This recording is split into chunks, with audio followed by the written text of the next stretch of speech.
Lunch break. Welcome to lunch break. So glad you guys joined us in. We got Josh Vietti. Hey, guys. We got Dr. Nalos with us today. So excited about it. Just glad you guys tuned in. So like us, share our stream because, hey, we're looking for that magical number 700. There you go. Yeah. We keep creeping up. Yep. So it's up to you guys. We're glad you guys tuned in this week. Got a great show for you. Got Dr. Nalos here. Want to thank our Encourage Media Production. Want to thank our creator, Josh Vietti. Josh created our lunch break show. Also want to go into, before I come back to that, thanking our executive director, Vince Sierra. He's live with us here today. Vince is back there. Our director, our set director, Seth Parker, got the day off. How'd that happen? He's on vacation. He's out riding his mountain bike somewhere. I don't know. Somebody back there gave him the day off. So, Seth, I hope you're having fun. Yep. And want to thank our on-site producer, Michael Harvey, and our creative consultants, Tessa and Taylor Touchstone. So, Josh, I want to just bring you back to lunch break. Yeah. And there's probably a fact that you don't know of, but you're getting ready to know of. Next week is our 50th episode. Oh, really? It is. Wow. So that's awesome. That's what that's for. Okay. All right. This is expensive equipment. What's going on? There you go, Josh. So that's why I'm on here today. All right. Now I know what's going on. They don't quite make this stuff like they used to.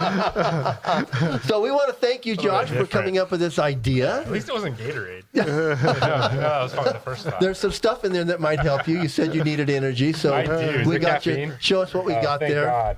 Thank you, Lord. All right, Yerba Mate. The show's gonna go. Fellas. The show's gonna be a couple hours now, folks. So we'll clean this up Did you know that later. was gonna happen?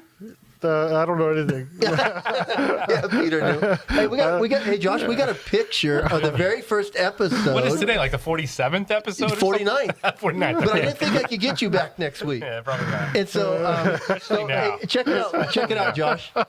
That's your first episode. Oh, wow. There's Vince here. Vince, come on out here. Kind of show your Vince. Vince is still with That's us. funny. He's just kind of more behind the scenes, but Vince used to be in front of the camera. Yeah, 50 episodes. Vince, don't go away. Don't go away. So what brought you guys? What gave you the idea about lunch break? Vince, you can sit right here too. Okay, there we go. What gave you can probably go home with this on your yeah, you said it. Yeah. So what made you guys think of it, Josh? I mean, you had this vision. Yeah, so I think of production as a modern form of communication. Yes. That's what it is. I mean, the telephone, when it was first invented, I wasn't around. I don't know how it worked out, but I bet you people were trying to figure it out. Yeah. How do you use the telephone? What do you do? What do you do with it? You know, and it seems so silly to us, but now, It's true. New technology. people have cameras and we have microphones and we have production and we're able to communicate to multiple people at once. And not only communicate to them, they can send us questions and they can talk about the things that we're talking about and take it further. And so I always just thought that as a church, what better place is there to have this kind of a platform where you can talk about real things, real life, Talk about people's lives, get what to the they've done. nitty-gritty, right? Yeah. And figure out how to become healthy, how to become maybe happier. I don't know if that's the word, but become more successful in your life as a Christian, as a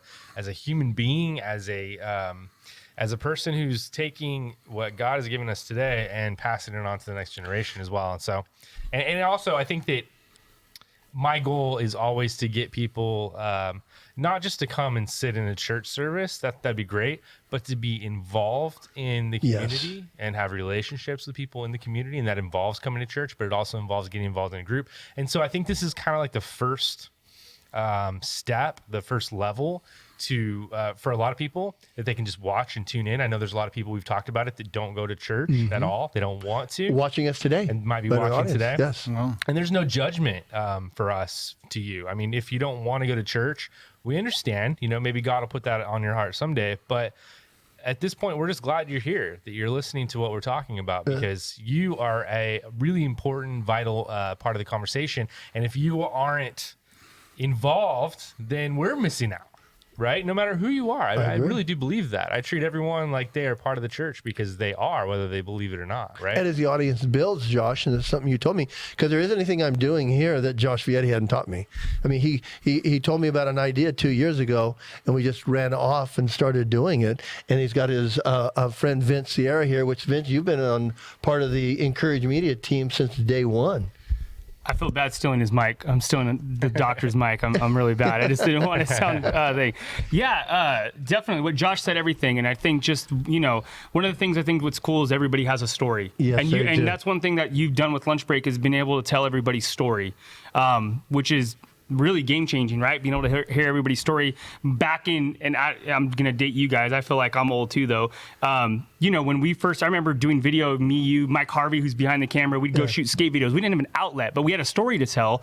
Yes. Now we have an outlet. And I think that's what's so cool about what we're doing now is now that we have the tools and we have an outlet, we're able to tell more stories and, Our just bring more glory to God. Different. One entails Mike had on some Daisy Dukes and and roller skates and roller skates, and he skated right into the old Padre bar. Remember the old Padre? Yes.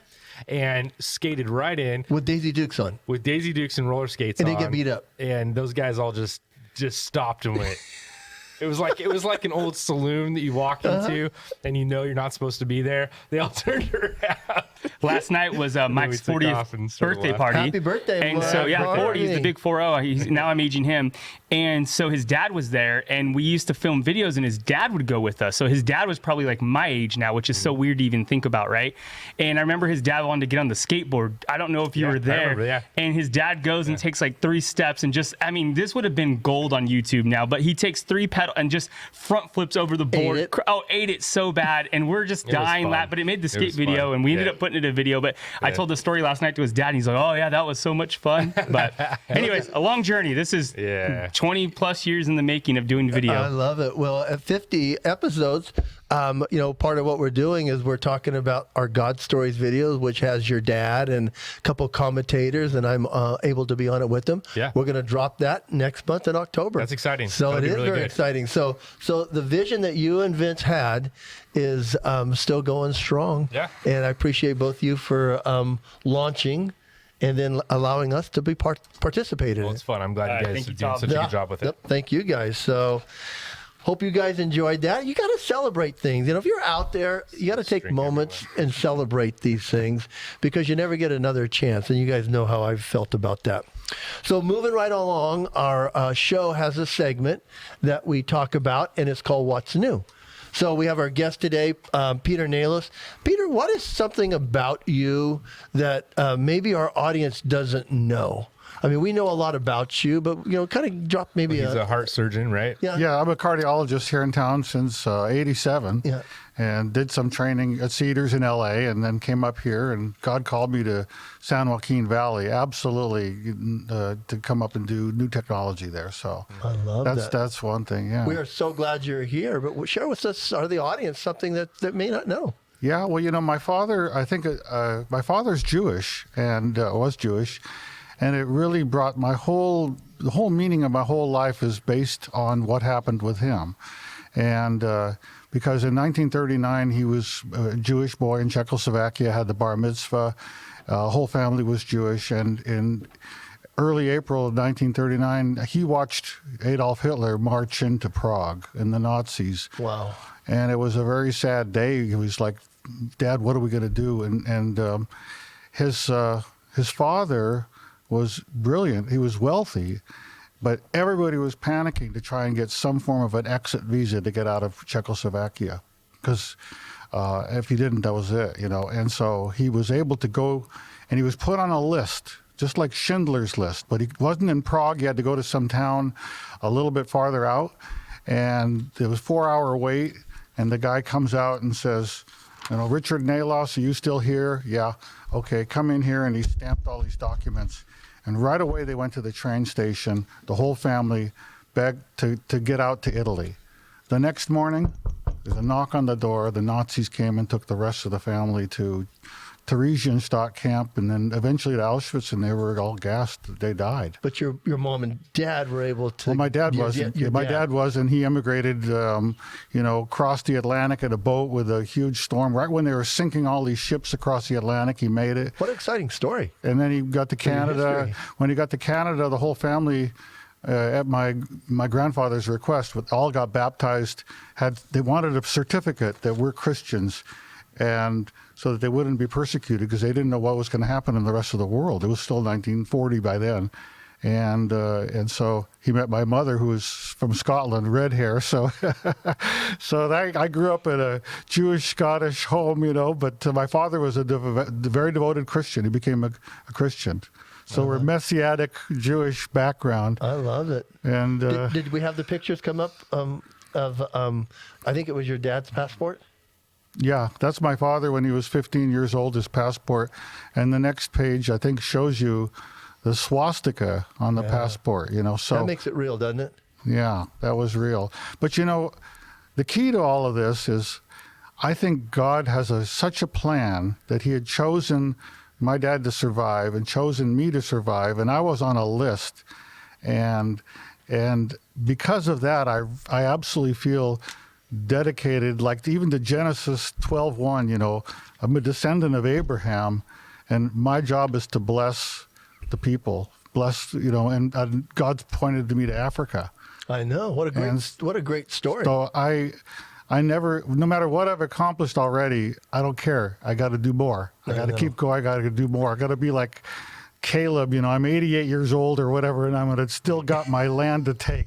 I don't care where you go, wherever God puts in front of me, I'm just going to do it, until I can't anymore. Yeah. And if they have to carry me on those African posts, that's fine too. They'll be happy to do that. I can see that happening. Dude. Yeah. That's going to happen. Yeah. Now, I think it's going to happen. Well, some of the stories that I've heard, because as we know a little bit about you, Peter, is what drew you to the African continent? Oh yeah, that's easy. Okay, so God also, he's not the only person. He knows how to do what's called bait and switch. He's good at baiting God switching. is really good at bait and switch. He got my daughter really interested in hunting, so I decided, I think we'll go hunting. So I called my daughter, hey, you want to hunt Cape buffalo and leopard in Zimbabwe? This is 1998. She says, yeah, sure, Dad, this is great. So we go off hunting. And then it was, to South Africa. And then it was Ethiopia. And then it was Tanzania and Cameroon and Central African Republic, places you can't even go now, some of them, Zimbabwe a couple times. And, I hunted all these incredible beasts. And then it was like, God was in the jungle with me in the Cameroon. And I saw all these kids starving.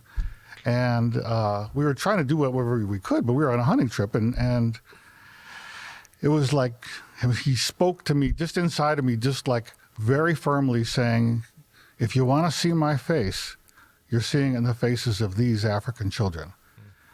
And it was not like, it was a definite statement. It was a challenge. It was like a judgment in a sense too. Like, can you just be done with this hunting now and take care of my kids? And I was. I haven't picked up a rifle since. Isn't that amazing? And that, God can use some of the things that you like to do as a way to get in to what he really has planned for you. You might be out there in the audience right now, and we've all been isolated through some of this COVID, but you can't give up on some of the things, and it might be that thing that you love to do. And as Peter, you got to get a chance to turn things around, right? Oh, absolutely, yeah. Right in an area that you enjoyed. Yeah. I mean, around the same time, around 2002, I had open heart surgery, and I just nearly died. And so I think I know where you're going. I love the story. But I had bypass, and then I bled, big time, like 2 liters out of my chest, over a couple of hours, but they were able to save me, and that's actually when I started going to Valley Bible. That's an amazing story. Yeah. And you met Charlie Garcia. Yeah, Charlie was there. Yeah. And so yeah, that really, changed my whole life. And of course, then Ron wanted to get involved in missions. Yeah. Tell the audience what Charlie you came to church one day. I remember you telling me this, Yeah. and you were like thinking maybe things were done, right? Well, after bypass surgery, when you're only 46, I basically had an evil spirit that was tormenting me, which probably is true in a lot of people's lives now. But it's like, okay, you look down there, you got scars, you just about died, your heart, everything's different. But, God's got a plan, for you. But the spirit of death was over me saying, you're going to die.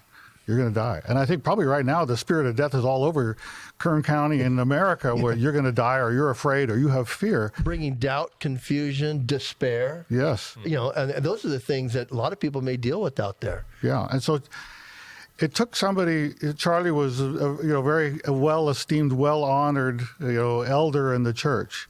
And he just one day, after about 2.5 years of me struggling with this, like, what's the point of any ministry? What's the point of anything? I'm going to be dead. Charlie came up to me and So he it's said, holding you back almost, is what you're saying. "Oh yeah, I was paralyzed. Yeah. Yeah, and it Fear was almost. well, definitely, yeah, Yeah, it was definitely, yeah." And Charlie just said, God talked to me last night about you, and you're not going to die. And it was just like, well, it was an exorcism. I mean, it was immediately What the happened? person of that Did he authority. know about this situation at all? No, or I was don't he- think so. No, he Really? just heard God. That's wild. He just walked up and heard God and said, God said, you're not going to die. And it was just like instantly the demonic lost all authority to exist in my life in that area. It was gone. And so, Isn't that amazing, Josh and Peter?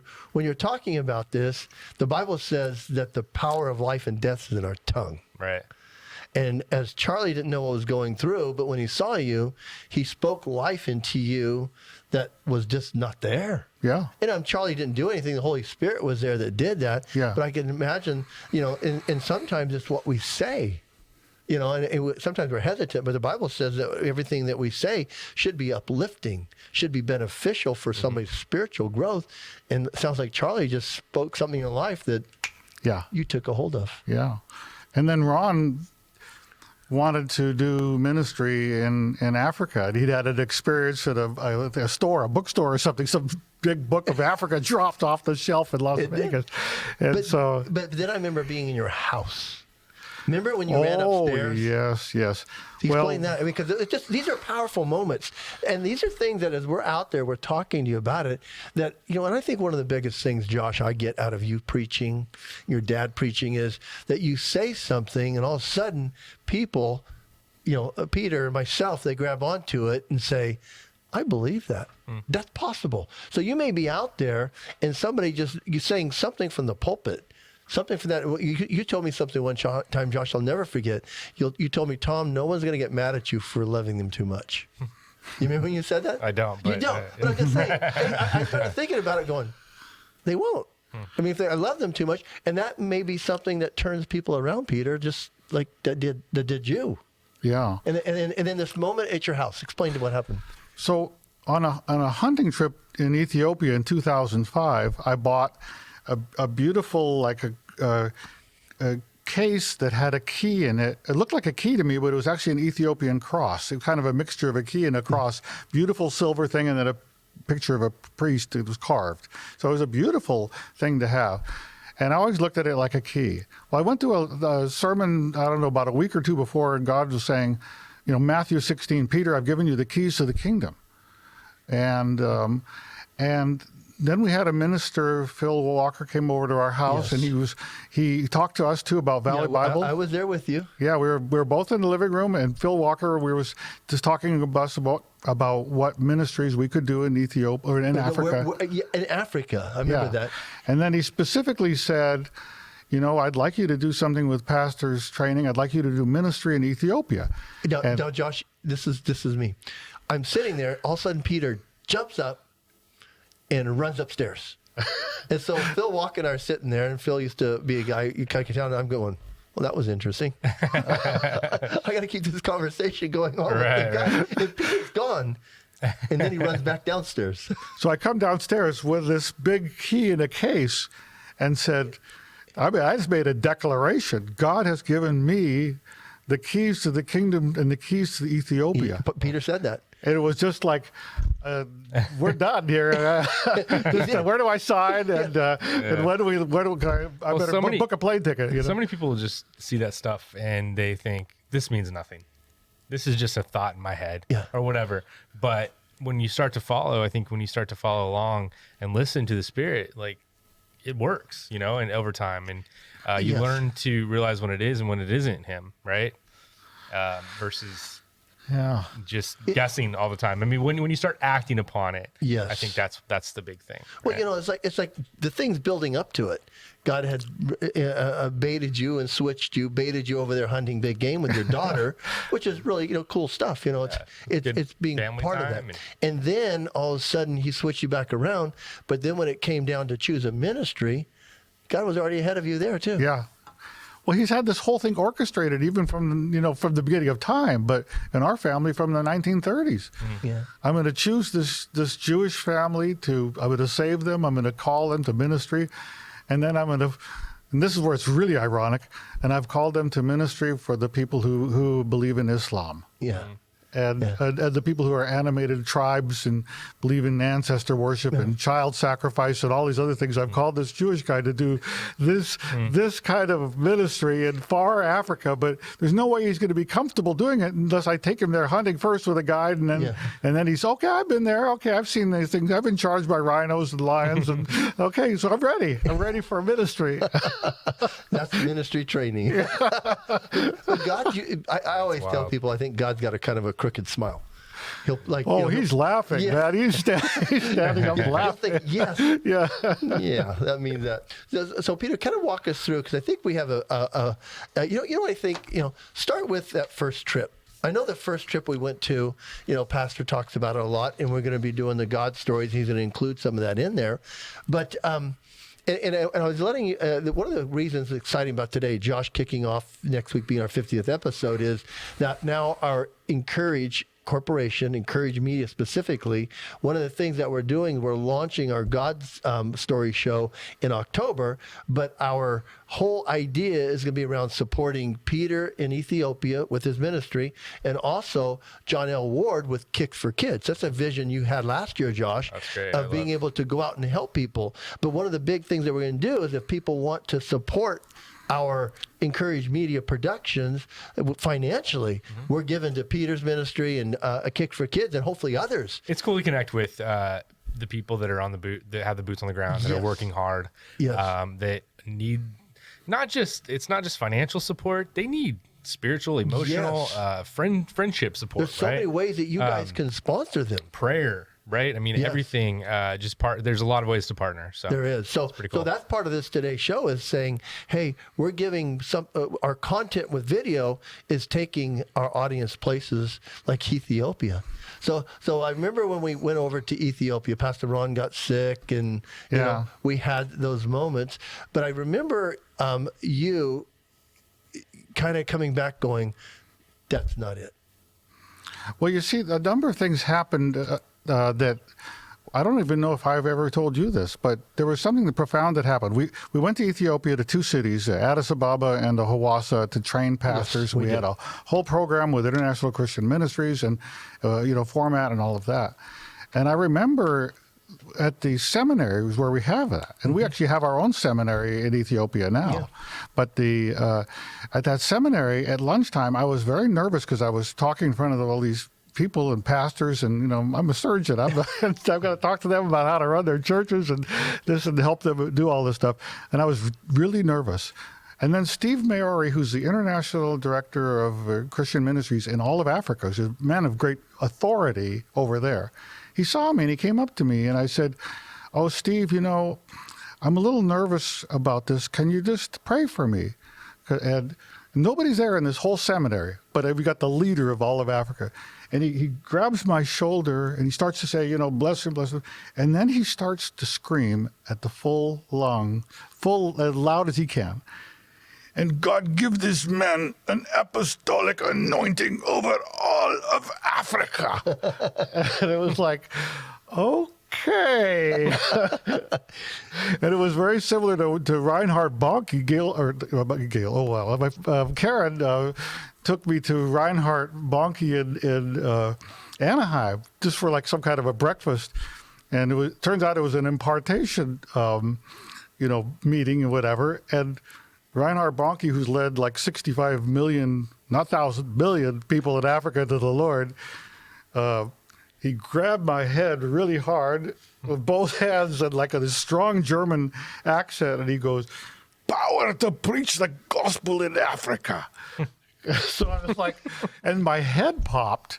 I mean, I'm not crazy, but I had a pop in my brain. It was like a boop.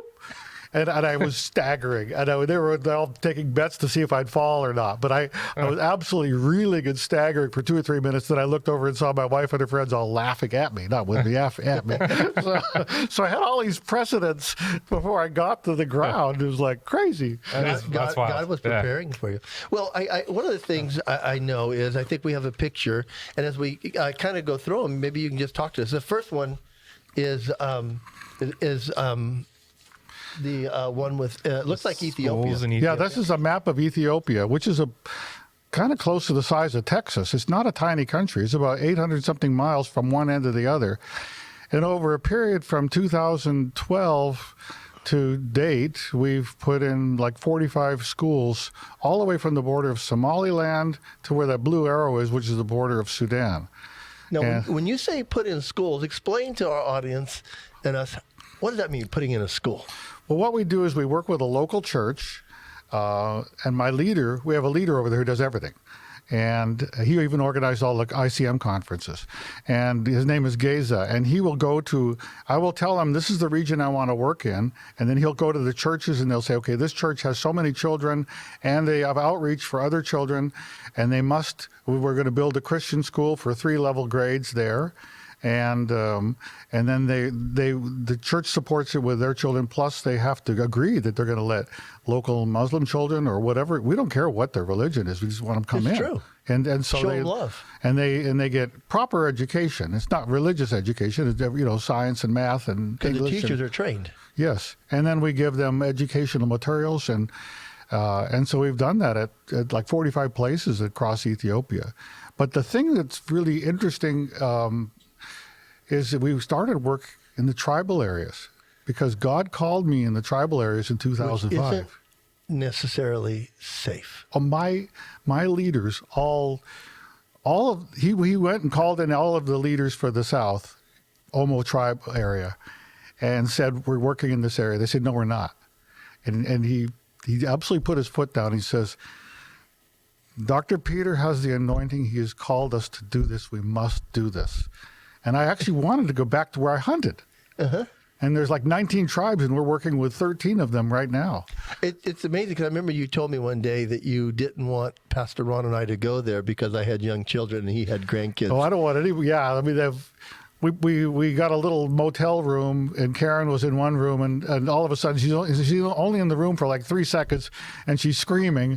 And Karen's your wife. Yes, my wife. And these giant locusts were in her room, buzzing around, and they were so strong I stepped on them, and they just buzz off. So the college kid who was with us had to grab them by hand and physically throw them out of the room. But that was fine. She was good. Well, it's really neat that your wife and you are partners in this type of ministry. that's our best place. Is when we go there. Because we're together totally in thought, like, okay, we're here for ministry and it's going to be roasting hot. And there's cockroaches and there's snakes and there's, rabid dogs and there's horrible food and we have to eat goat meat every day. And anyway, Goat what? Goat meat. Oh, goat meat. Yeah, every time we build a school, we have to have a goat or two. Is it good? Once it was good at a place called Mataharia. But anyway. I love goat cheese, but I've never had No, it. it's so tough. Yeah. And then you can't really do it in front of the people. You can't like just. So anyway, I put some in my mouth, and if I got a bad piece, and I kind of look around, and when nobody's looking, I throw it out the church window. Oh my gosh. There's a funny story that when the first time that Pastor Ron and I went with you, I forgot what the last place we were in Addis Ababa preaching in this open air church, and Pastor Ron was preaching, and every time he'd hit a good point, this goat would go. And so I get to look funny. all the time here at our church in Bakersfield. Mm-hmm. Pastor Ron looks at me, and that look means, "Can you do something?" Right. So after about the third, I went out and looked out there, and there was this guy standing on top of him with a knife. Oh, And he was looking at me, and I came back in, and Ron goes, everything okay? I go, yeah, the goat won't be causing any more disturbance. We had to go for lunch. Remember oh that? yeah, that was awesome. They Yeah. fixed it. That was my experience loud with the goat. goat. So, but it's a different experience. I enjoyed the experience going to Ethiopia and being around that. Yeah. So as you have that, you start at school, but it takes money too. Oh, for sure. And, yeah. and you've got doctors and our church and people that come in and support that. And you go out and... It looks like there's quite a few schools on that map. How many schools are there? Well, we have built 45, school structures there, Yeah. and then we've assumed just in the last year we've taken 5 over from the government. Oh, wow. The government built the school. The government's paying for the teacher, but we're feeding all the kids because they won't go to school not they're fed, Yeah. and giving them all the educational books. So it's a whole new angle of working that's a lot cheaper and very effective. But we're teaming up with the government. So 50 schools. And Right? that's just Ethiopia. That's just in Ethiopia. We have 5 in And there's- Zambia. We have a big complex of 600 in Uganda. Wow. And an orphanage of 150 in Kenya. That's a big deal.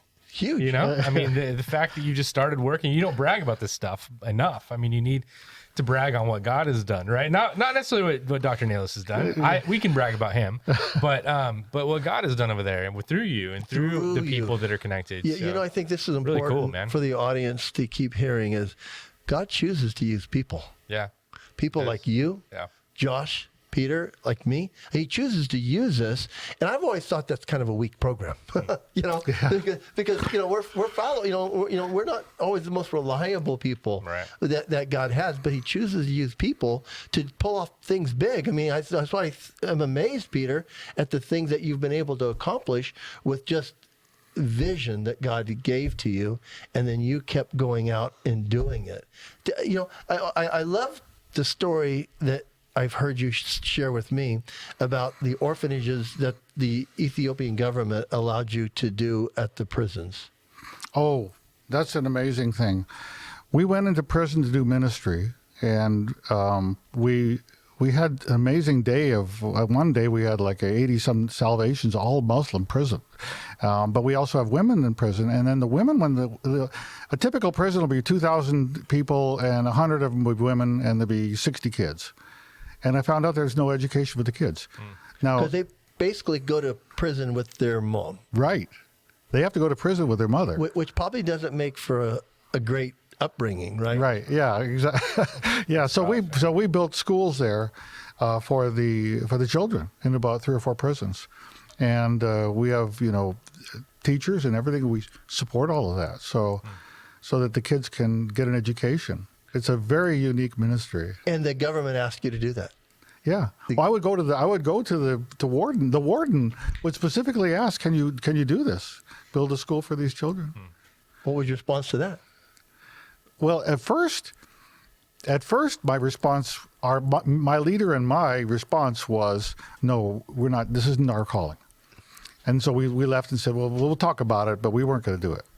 And then 3 months later, I got an email, and the email said, "Please consider it again." I walked out. I saw a lady, a patient of mine, and I said, "I just got this crazy email. They want $25,000. No, they want $15,000 to build a school in this prison." And I don't know why I even told that lady that. And then I'm done with. She was a patient, her family, and so I go back and do my own thing. 10 minutes later, she comes in back with a check for $25,000, and I decided, okay, I believe God wants us to do this project because He just paid for it, gave $10,000 extra. So then I told my guy, we're doing this, so that it was done. That's cool. So sometimes when we're totally stubborn, he just like, okay, follow the money. But what an amazing thing to do, though. I mean, these kids, they have no chance without that. Yeah. Yeah. And you've go ahead and go through the pictures, Peter. Sure. Go to the next one. And just explain to us what we're seeing. Well, this is the tribal area where I went hunting in 2005, and then we came back to it in 2015. And when I was hunting, I just felt God one day at the top of the mountain said, "Put your rifle down, and I want you to pray for this region." And it was an absolute command. You know, you're not hunting today. I know you just climbed 4 hours to get on top of this for something. You're not hunting. Put the rifle down and pray. Get on your knees right now for this region. And 10 years later, I'm in that region, and now we've got 13 schools among all the different tribes. In that region. In that region. I love The that. tribal area of Omo Valley. Next one.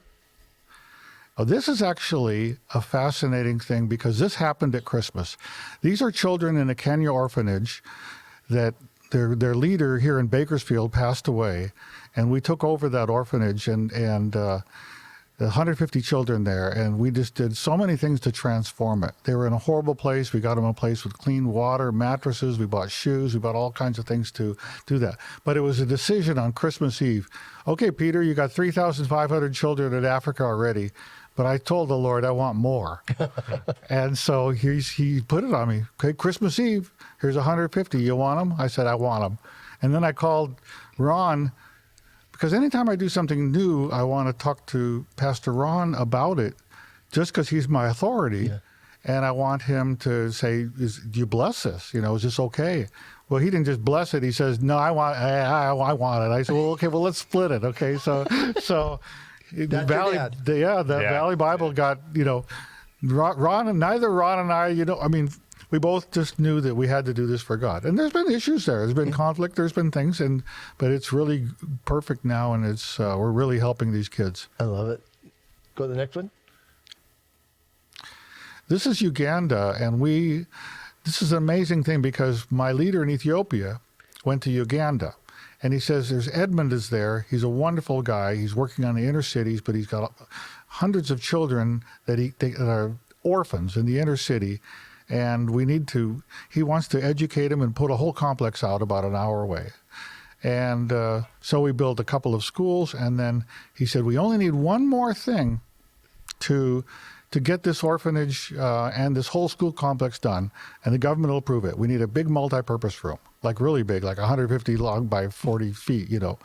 And so it was like December last year, some lady on the internet said, my husband's interested in doing something. And then I sent her a few pictures, and then she says, no, we're not interested anymore.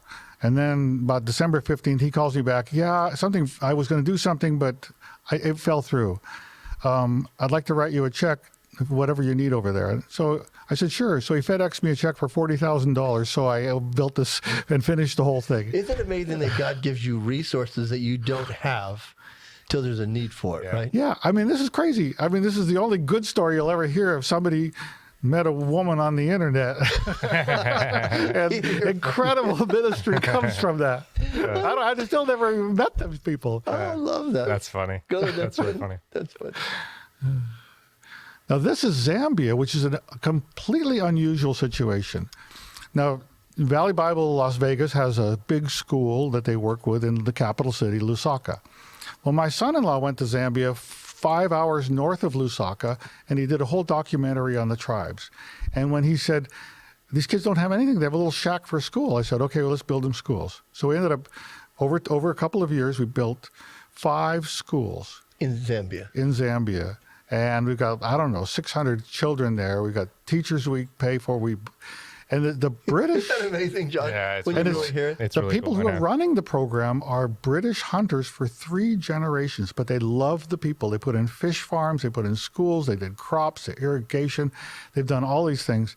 And we even there was one poor girl who was eaten by a crocodile crossing a river, and we didn't want to have a school. And we didn't want the children crossing the river to go to school, so we built another school over there, just so that the children would be safe. Yeah, we've had a lot of problems with crocodiles in our ministry. Peter, there was a picture one time you sent me, and it was a picture of you in a muddy river, and you were baptizing.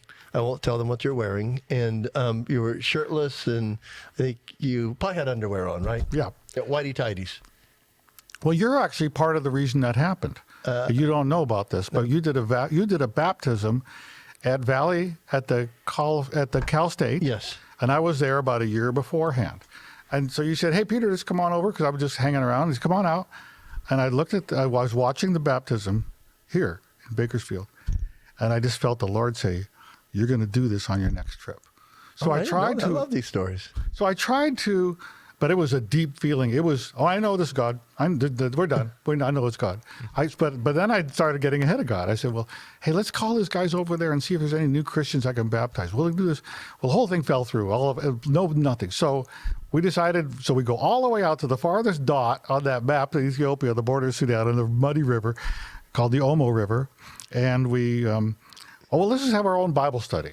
So Karen and I are there, and my leaders, and we're just sitting on this little pile of rocks and having a Bible study. Well, then this tribe guy comes up. Another tribe guy comes up. Then a guy is behind me with a spear.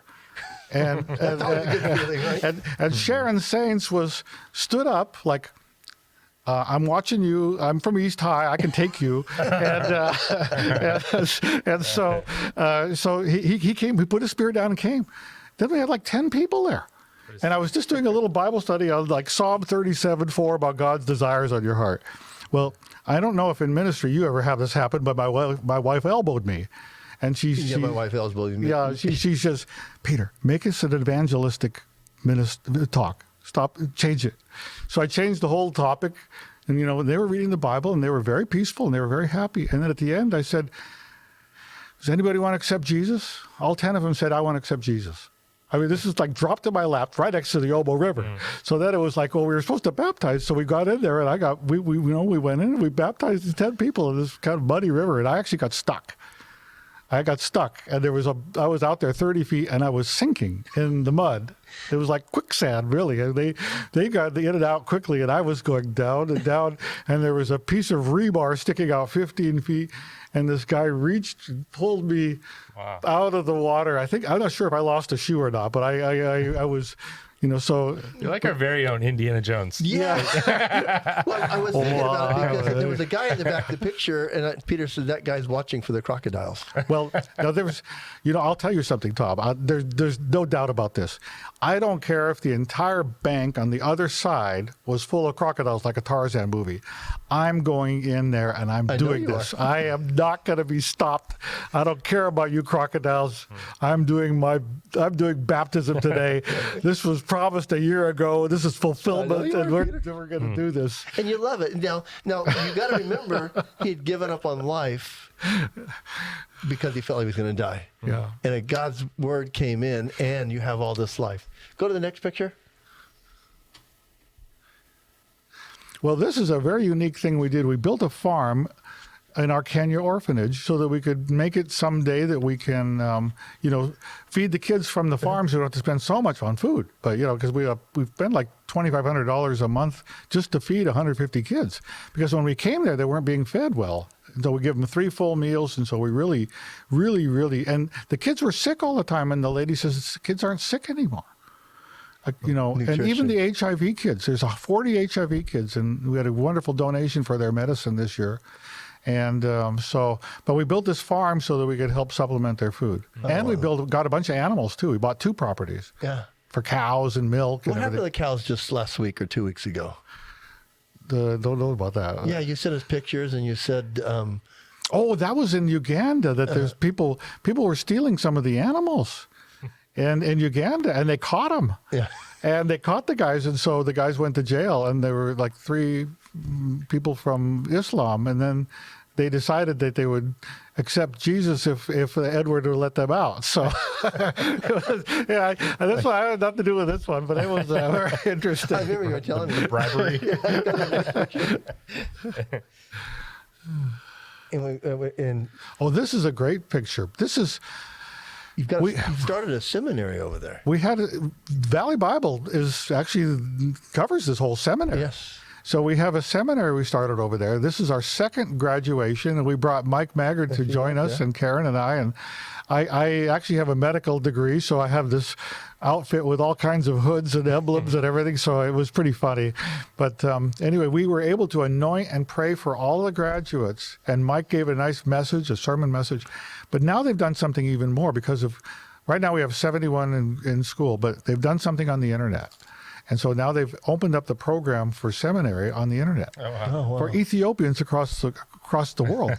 And we actually have a Norwegian Ethiopian could graduate from our seminary. Okay. It's like that. It's like that showing that. It's like that movie about the kid, the man who passes out tracts in Australia. Right, how it's going on. So Yeah. so VBF is affecting That's cool. Ethiopians in Norway. Isn't that crazy? That's insane. Yeah, that only really God cool. could do that. You Yeah, know? that's So, really cool. Yeah. This is feeding children in one of the most remote areas of all of Ethiopia. If you wanted to go there, I say you're going to take 5 days. And so it's on the border of Sudan. It's a Karo tribe. And they had a church there, but no feeding program and not much of an education program, nothing for kindergartners. So we started a whole kindergarten, just use their church, and we have a whole feeding program for them. We have 5 schools in remote Ethiopia where we're feeding the kids. I love that. Next picture. And this is actually something we did a year and a half ago, and we are doing it today as we speak. This is Awassa, where that you talked about that goat getting killed. There's Jewish people on the South Lake, and they don't have any food. And so we did a big feeding program about a year and a half ago during COVID.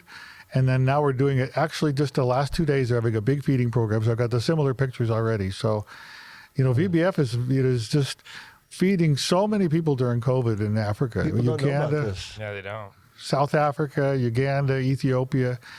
I mean, it's a big part of our budget is feeding now. Yeah. And this is we bought shoes for all the orphans. And 150 pairs of shoes. We probably get a better deal than Janelle does, but it's kicks for kids. But yeah, I think these are like $6 a shoe or something like that. But They yeah, are basketball shoes. yeah, they're not basketball shoes. I love that. So we just did that, and then these are children. They all wear uniforms in the Uganda orphanage. So that's pretty They're neat. all orphans? And Yeah. orphans. Yeah. Any more? And this is a water pump that we put in for the animals in the animal husbandry area. And we got the kids had to leave a place with a water pump, and then they got to go back to one where they have clean water again. So, because of VBF. And this is a man from like the Suri tribe, and he's we're actually right now working to help this extremely remote place where you can't even go in. It's 80 miles with no road, but we have people who work there and teachers that work there. So we're actually helping finish their school for the Suri tribe. It's so far out there. It's unbelievable. So this is the most remote thing we've done, I think that's the last picture. And this is where our Kenya orphanage is located. And the dark color means there's an extremely high prevalence of HIV. So it's so many people are orphans. And as a matter of fact, one of the things that we did just last week, we heard there was a boy that was abused, and it turns out he was an orphan, and he was living with his grandmother, who was a wonderful lady. But and so we took them in to our orphanage, and the grandmother's sewing and helping watch the kids, and then the child now he had no education and no food hardly. Every 3 days he got oatmeal or something. Now he's eating like a king and got school books and lecture books and everything. And that's my vision in Kenya at the orphanage is to. We got 150. I want 400. I just keep wanting more. It's so sad because we know that there's people, there's children all over the world that are in need like this, and we all, I think over here, we all think, what can we do? How can we help? But then you got people like you, who are flying over there multiple times a year and bringing people over, and you have relationships with the leaders there, and so you've gained trust for them, and they've gained trust for you, and there's a mutual respect. And so it's cool to have people like you, Dr. Nalos, who have built those relationships, because that's what it's about, right? The relationships enable us to give to children who are over there in Africa that, like you said, this little boy, that's the cool story. I love hearing stories like that. Didn't have food, ate some oatmeal every 3 days, and then now he has food every day and he has education. That's well, what it's actually, your sermon is part of that reason. Really? About 5 years ago, you talked about Matthew 26, and you said, the goats and the sheep, and when these people were hungry, you gave them something to eat, and you used the word something. This is your sermon, and you said most people don't do anything because they can't do everything, but just do something. So that was actually that was put into me. And you know where I got that from? I got that from a missionary. Yeah? Yeah, that's where I got him. It was a missionary that spoke at Hume Lake one time. Yeah. Yeah. So Which is it's like, okay, I'm just going to do something for these. I'm going to do something. There's one kid there. Okay, I'm going to do something for him. And then something just kind of adds up after 10, 12 years, Yeah, that's really cool. Yeah. Well, Peter, as I sit here and we're going to turn it to you, last comments. You're out there. What can God do in your life that can help others? That's the thing that I'm hearing right now. There's so many resources that we have, and sometimes we don't think we have enough. But sometimes it's right in the area you're at. I think about the fact that you were hunting. God put a desire in your heart. You're overlooking a valley. Now there's 13 schools in that valley. And it wasn't like, and there again, people might think, hey, well, he's a doctor, he can afford it. But this isn't something, you've opened up your world to other people. Leave us with the story about Larry King giving you an award. Well, there was I studied at Cedars Sinai, and there was years ago my cardiology training, and every year there's one of the ladies there, one of the cardiologist ladies there who has a Valentine's Day kind of like a celebration for the heart because it's Valentine's Day. They have a lecture, and then they chose me as one of the people who had been at the institution for training to receive like a humanitarian award. So that was, and then the person who actually, the speaker who was one of the speakers who gave it to me was Larry King, and it was pretty cool. That is really cool. So I got my 15 minutes in the sun, and that was my partners all took a limousine, went down there. They were all celebrating. It was really a great event. I remember that. That's really cool. But we did touch some people there. Afterwards, some people came up to me like, this hadn't heard that, hadn't. See, I think there's a lot of people who would love to be involved in doing something, but they have no way to. How do I reach the Suri tribe? How do I reach these people in remote Kenya with HIV? And I've got this whole network now of all these people. It takes me 3 minutes to take care of, to take care of all the teachers in Ethiopia for 3 months. It's like, it's the way that I've got the whole network, and so God's given you an amazing gift. Yeah, it's really cool. I love it, Josh. Really cool. Anything you want to leave our audience with, Peter? Well, I think that prayer is really important. It is. And none of this can be done without prayer. And there's a lot of people who don't have much means. Everybody's struggling, COVID and all of that. But, prayer can really make our dollars or our ministry go so much farther. And, praying for the teachers, praying for the missionaries, just everything, praying for that, even praying for that one child that, stands out in the photo. Because these people will eventually be the leaders of their country, They will. You're affecting it. I've always said this. I think I've said it to Peter, and I believe it, that one day if there's a book written about Ethiopia, that you'll be in that book. If you've touched all these young kids' lives, and that's one of the things that my wife always saying, if you touch those younger generations, you'll prepare them to be that older generation. You have a hand in that. Well, Psalm 39, every one of my days was written in that book before one of them came to be. Yeah.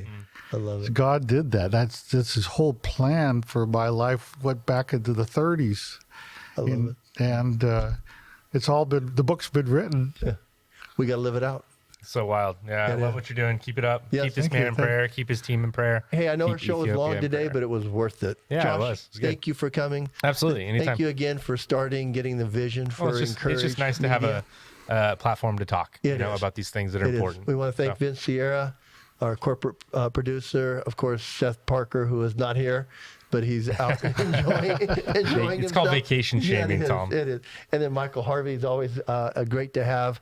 And my daughters, Taylor and Tessa Touchstone, they kind of watch and keep us moving forward. Yep. And hope you guys got something out of today. There's a lot there. So share it, like it, talk about it. If you have any questions, Pastor Tom at vbf.org.